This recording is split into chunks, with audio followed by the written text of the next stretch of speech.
Herkese yeniden merhaba arkadaşlar. Bugün sizlerle böyle görmüş olduğunuz gibi saçaklı, ipleri dışarıda olan bir çanta modeli öreceğiz. Bu modeli çok istediniz arkadaşlar. İstek üzerine sizlere çekmek istedim ve yapmak istedim. Ben şöyle çok kısa boyutta bir baget çanta ördüm. Uzunluğu, genişliği gayet geniş. Boy olarak birazcık kısa kullandım. Ve ön kısımda da şöyle bir kapama kullandım. Gördüğünüz gibi içi oldukça geniş, her şey sığabilir. Ama isterseniz boyunu istediğiniz uzunluğa getirebilirsiniz. Çantanın yapımı oldukça kolay arkadaşlar. Hiçbir şekilde kusuru var mı yok mu önemsemeden direkt örebileceğiniz, iplerini böyle dışarıda bırakabileceğiniz bir model. Bu modeller çok trend biliyorsunuz ki. Gençlerin şu anda tercih ettiği modellerden bir tanesi. Dilerseniz içine çıt çıt da dikebilirsiniz. Yani birçok alternatifi var bu çantalarda. Şimdi ben bu çantamı örmüştüm sizler için. Bir de bunun iki sıra dar ve kulpu olarak daha geniş bir kulp tercih ettim. Bir de bu şekilde örmeye karar verdim. Sizlere onu göstereceğim. Şöyle bakın 4 sıralık rengarenk bir kulp ördüm. Burada 3 sıra kullanmıştım arkadaşlar. Burada da 4 sıra kullandım. Çantamda da şöyle biraz daha katladığım zaman bakın şöyle bir tık daha uzun ve genişliği birazcık daha kısa olarak yaptım. Yani açıkçası ben de yeni ördüğüm için bakmak istedim hangisi daha güzel duracak diye. O yüzden bunu da bu şekilde kısa örmek istedim. Şimdi şu görmüş olduğunuz saçaklı kısım benim çantamın dış kısmı arkadaşlar. Şu şekilde ördüm. Şimdi çantamı birleştirmeden önce sizlere bu renk geçişlerini nasıl yaptığımı direkt göstereceğim. Bunun için şöyle ince iplerinizi alıyorsunuz arkadaşlar. Elinizde bulunan herhangi bir şu kalınlıkta ince ipler.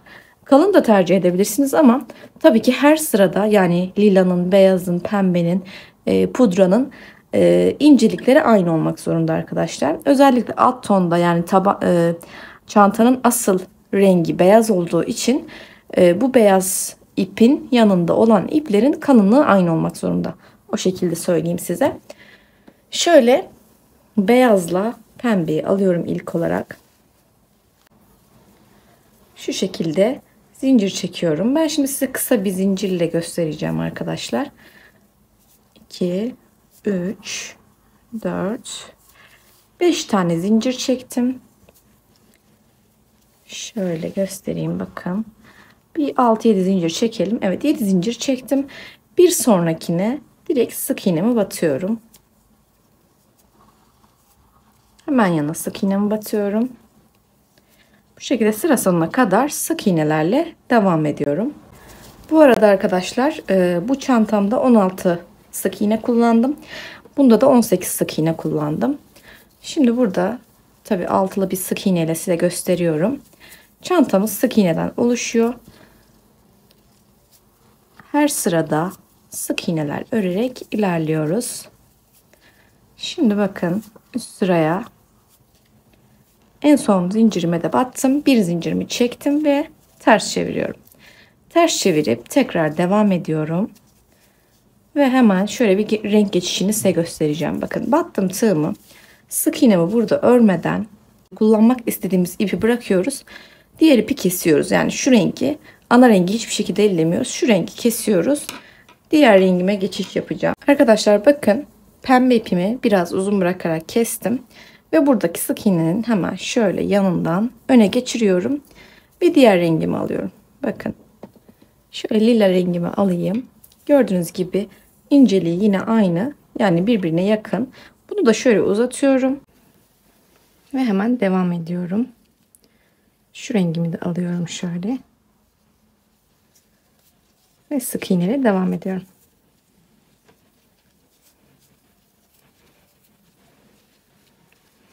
Bakın battım.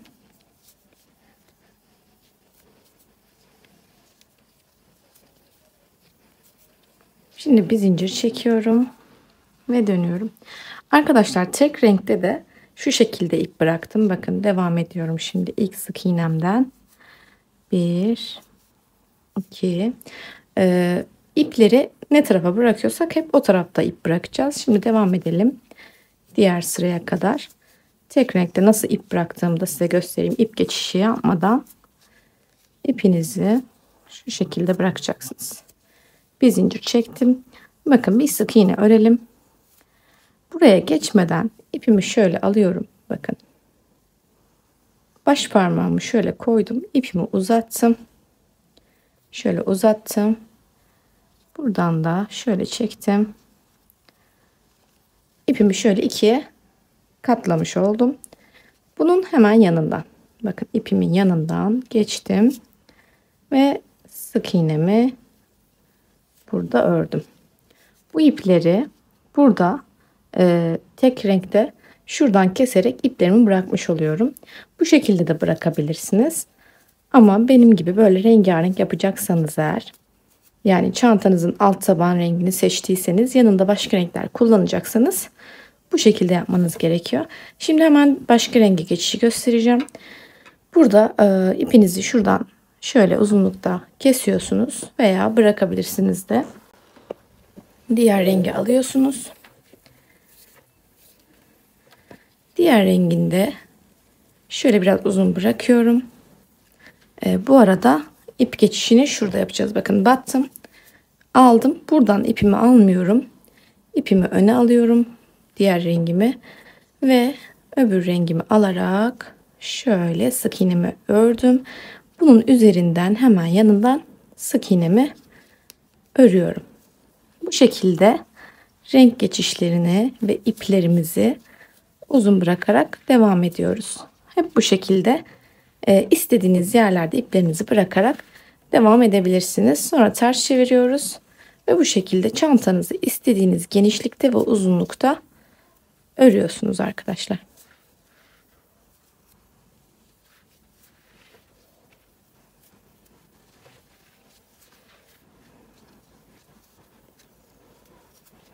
Gördüğünüz gibi arkadaşlar bu şekildeydi. Renk geçişleri vesaire. Şimdi ben hazırlamış olduğum kulpumu ve çantamı alıyorum. Şimdi size birleştirmeyi göstereceğim. Burada olay sayıları bilmemiz. Bakın şöyle sayılarımızı ayarlayacağız. Burada ben 4 sıra yapmışım. Orta kısımda 4 sayı sayacağım ve kenarlarda eşit sayılar bırakacağım arkadaşlar. Şimdi şöyle bakalım. Bakın toplamda ne kadar? Bu arada şuralardan sayacağız. Şöyle göstereyim. Şu kısımlardan sayıyoruz. Bakın 1, 2, 3, 4, 5, 6, 7, 8, 9, 10, 11, 12, 13, 14, 15, 16, 17, 18, 19, 20, 21, 22 sıra. Şimdi ben 22 sıra örmüşüm. 4 sıra buradan bırakacağım. Ve 9 tane bu taraftan çıkacağım. 9 tane bu taraftan çıkacağım. Şimdi şöyle sayıyorum yine. 1, 2, 3, 4, 5, 6, 7, 8, 9. Yani benim birinci, ikinci, üçüncü, dördüncü şu lila renklerden dikimimi yapmam gerekiyor. Şimdi çantamın dış kısmı bana bakıyor. Yine dış kısım kulpumun iplerini sarkıttığım kısmı şu taraf. İplerini sarkıttığım kısmı da yine bana bakacak. Şöyle tutacağım. Şöyle tutacağım ve buradan dikmeye başlayacağım. Renginizi alıyorsunuz, istediğiniz rengi. Şöyle aldım rengimi. İğnemden geçiriyorum. Ve bakın çantamın iç kısmından düğüm yapacağım.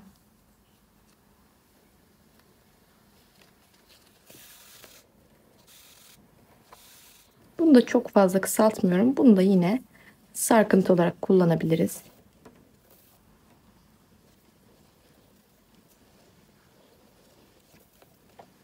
Şöyle 2 düğüm attım.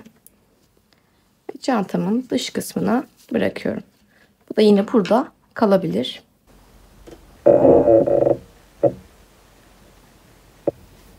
Şimdi bakın. Şöyle ilk sıram buraydı. 1, 2, 3, 4. Buraya kadar dikeceğim. Nereden dikeceğim? Şu dış kısımlardan. Şuradan iğnemi alıyorum. Ve şu tarafa doğru gideceğim arkadaşlar. Çünkü çantam bu şekilde bükülmesi gerekiyor. Ve çapraz dikimler yapıyoruz. Bu arada arkadaşlar bakın 1, 2, 3, 4. 4 sıra örmüştük. Son boğumumuz burası. Şu şekilde ben çapraz dikiyorum. Bakın son kısma batıyorum. Karşının da yine bu tarafından geçiriyorum. Dikişlerin bu şekilde görünmesini istiyorum. Yine buradayken karşı taraftan batıyorum.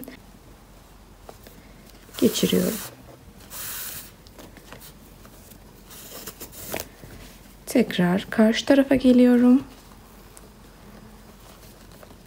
Ve buradan batıyorum. Şimdi üstte geçişimi sağlıyorum. Evet. Bu şekilde taban kısmını bitirmiş oluyoruz. Şimdi devam edeceğim. Yine alt kısımdayım. Buradan battım. Ve üst kısmında şöyle döndürüyorum. Bakın sizin görmeniz açısından. Şöyle ilk başlangıç noktam burası. Sonra burası. Sonra burası.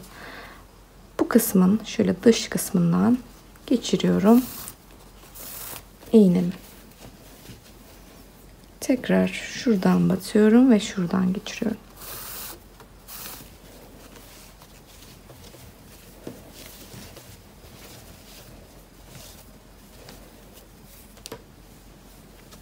Yani batacağımız yerler zaten belli. Bu şekilde son kısma kadar dikimimi yapacağım.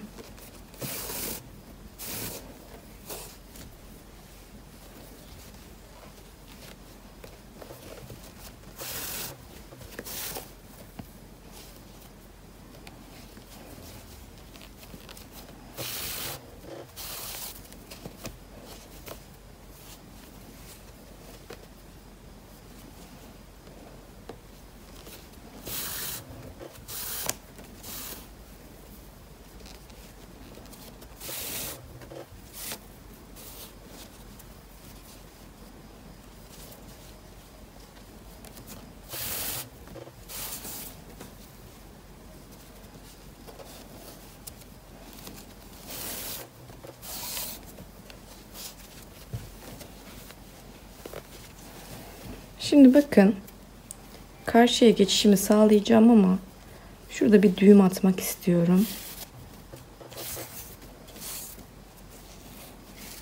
Bakın şuradaki iple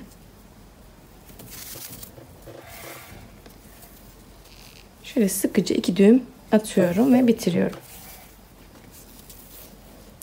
Yine bu iplerimi de burada zaten bırakacağım. Şimdi arkadaşlar şöyle şuradan geçirip iç kısımdan karşı tarafa geçiriyorum ipimi. Şöyle altlardan karşıya geçiş yapacağım. Buradan görünmüyor zaten. Şöyle direkt karşıya ipimi kesmeden geçiriyorum. Ve şimdi bu taraftayım. Çantamızı şöyle tutuyoruz. Ve şuradan itibaren 9 sayıyoruz arkadaşlar. Bakın. 1, 2, 3, 4, 5, 6, 7, 8, 9. Şimdi 9 sıra burada ve 9 sıra da burada olması lazım. Şöyle sayalım. 1, 2, 3, 4, 5, 6, 7, 8, 9. Bakın şu kısma kadar, şuraya kadar dikimimi yapacağım. Şimdi yine buradan geçiş yapmam lazım ama karşı taraftan bu tarafa geleceğim. Öncelikle karşının şöyle başlangıç kısmına batıyorum.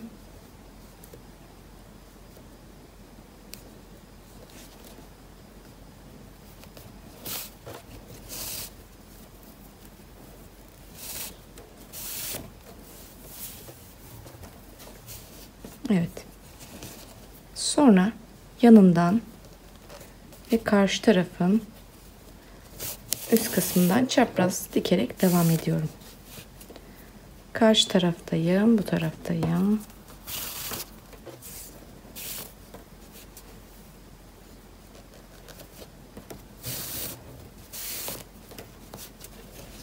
Bakın belli zaten şu kısımlar. Şu dış kısımlarda.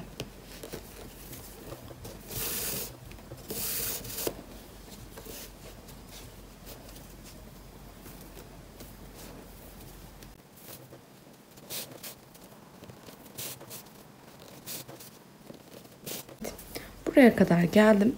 Şuradan da şöyle bir batıyorum ki boşluk oluşmasın.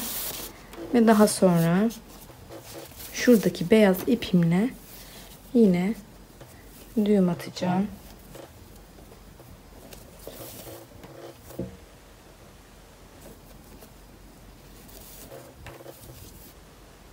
Ve iplerimizi hafif uzun bırakarak keseceğiz. Evet, bu şekilde gördüğünüz gibi iplerimi bırakarak dikimimi yaptım. Bu sefer direkt kulpumdan sayacağım. Şöyle 9 sıra sayıyorum bakın. 1, 2, 3, 4, 5, 6, 7, 8, 9. Şu kısımdan dikmem gerekiyor. Şuradan tığımı buraya geçiriyorum ve bekletiyorum. Şimdi karşı taraftan şöyle bir düğümümüzü atalım.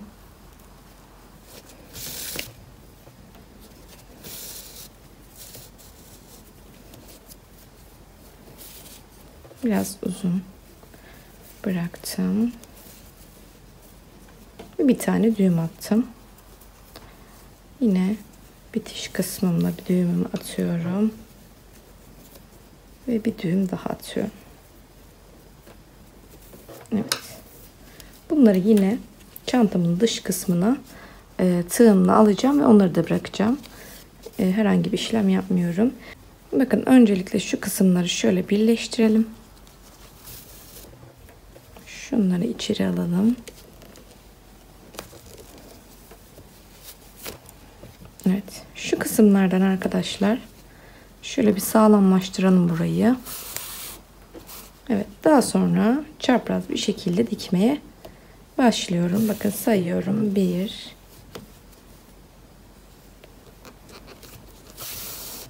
2, 3,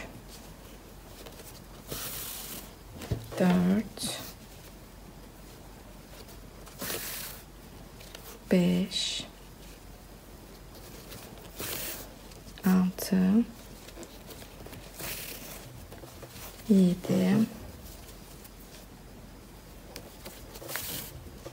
8 ve 9.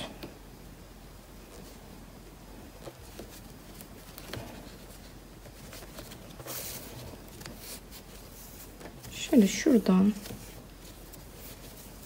devam edeceğim.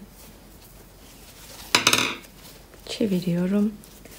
Şu ipimi dışarıda bırakıyorum ve devam ediyorum çaprazdan. Şimdi batmıştım ya buraya. Buraya tekrardan gelmeyeceğim. Şöyle devam edeceğim. Çaprazdan devam ediyorum. Bu ipleri sonra düğüm atmalıyız ki sökülmesin arkadaşlar. Şimdi döndüm. Bakın. Şuradayım. Bakalım bir karşı tarafa. Evet. Şuradayım.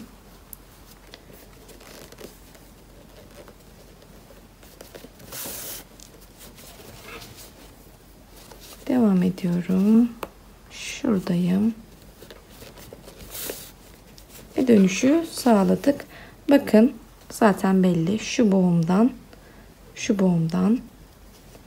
geçiriyoruz.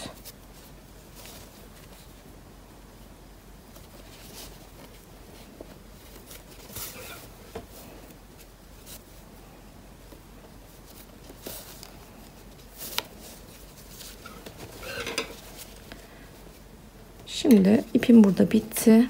Devam edeceğim arkadaşlar. Bu şekilde dönüşümü sağladım arkadaşlar. Şimdi ben ipim bittiği için burada keseceğim. Şu kısma kadar, son kısma kadar dikimimizi yapıyoruz. Daha sonra çantamızı bitiriyoruz. Ben hızlıca bu kısmı şu kısımlardan bakın. Şuralardan dikerek devam ettireceğim. Bakın buradayım. Karşı tarafa. Buradayım. Karşı tarafa. buradayım. Karşı tarafa şeklinde bu çıkıntı kısımlardan dikiyoruz. Arkadaşlar bakın son kısma kadar diktim. Şöyle son kısımda bir şey göstereceğim. Şöyle bir açıklık oluşuyor.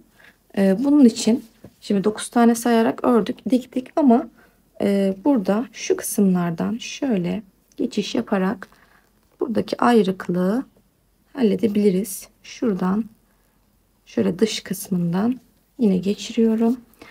İpimizi burada içeride bakın kapattım. İçeride bir tane düğüm atacağım. Şuradan atıp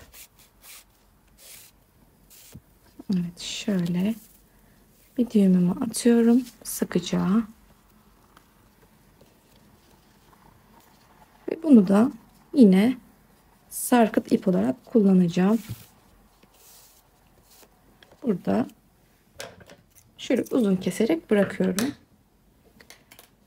Evet. Gördüğümüz gibi iplerimizi de istediğimiz kısalığa getiriyoruz. Gördüğünüz gibi bitirdim. Gerçekten çok tatlı oldu arkadaşlar. Ben bu kalın kulplu ve kare görünümlü çantayı daha çok beğendim. Yani aslında bu da çok güzel oldu. Bu tam böyle baget, çok geniş bir çanta modeli oldu. Bu da böyle daha minyatür, böyle daha tok bir çanta oldu. Örmesi de oldukça kolay arkadaşlar. İplerinizi istediğiniz gibi böyle her yerden bırakıyorsunuz. İsterseniz daha az, isterseniz daha çok bırakabilirsiniz. İsterseniz daha fazla renk cümbüşü de kullanabilirsiniz arkadaşlar. Tamamen size kalmış. Elinizdeki küçük küçük ipleri değerlendirebileceğiniz çok tarz bir model. Bu arada son kez bir şey daha göstereceğim size. Eğer ki bu şekilde örme sırasında iplerinizi bırakmak istemezseniz arkadaşlar şöyle bir yöntem göstereceğim. Çok basit. Bu şekilde bırakmayabilirsiniz. Tamamen düz örebilirsiniz. İpinizi alıyorsunuz. Şöyle kısa kestiğiniz bir ipi alıyorsunuz. Herhangi bir yerden şöyle geçiriyorsunuz. Şöyle tığımla geçirdim. Bir bacak bu taraftan geçti. Bir bacak da şu taraftan geçiriyorum. İçeride 2 tane düğüm atıyorum.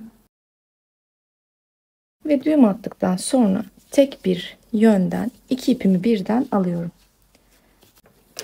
Bu şekilde de çok güzel duruyor.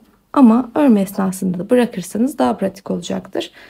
Yine de farklı renklerde püskül kullanmak isterseniz bu şekilde sonradan ekleyebilirsiniz. Ben daha sonra bu çantama şöyle bir muhtemelen bir çıt çıt yapacağım içeriden. Ya da aynı şekilde tomurcuklu bir kapama kullanacağım. Gerçekten çok güzel oldu. Çok tatlı oldu.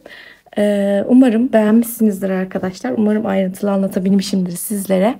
Önemli olan sayılar. Onun dışında tamamen rahat bir şekilde örebilirsiniz. Videolarımı beğenmeyi lütfen unutmayın. Kanalıma abone olursanız çok mutlu olurum. İstekleriniz benim için önemli arkadaşlar. Farklı çantalar istiyorsanız Instagram üzerinden bana ulaşabilirsiniz. Herkesin isteği üzerine elimden geldiğince videolar çekmeye çalışıyorum. Bu çantada bu kadardı. Bir saatte örebileceğiniz bir çanta modeliydi. Umarım beğenmişsinizdir arkadaşlar. Tekrardan görüşmek dileğiyle. Hoşça kalın.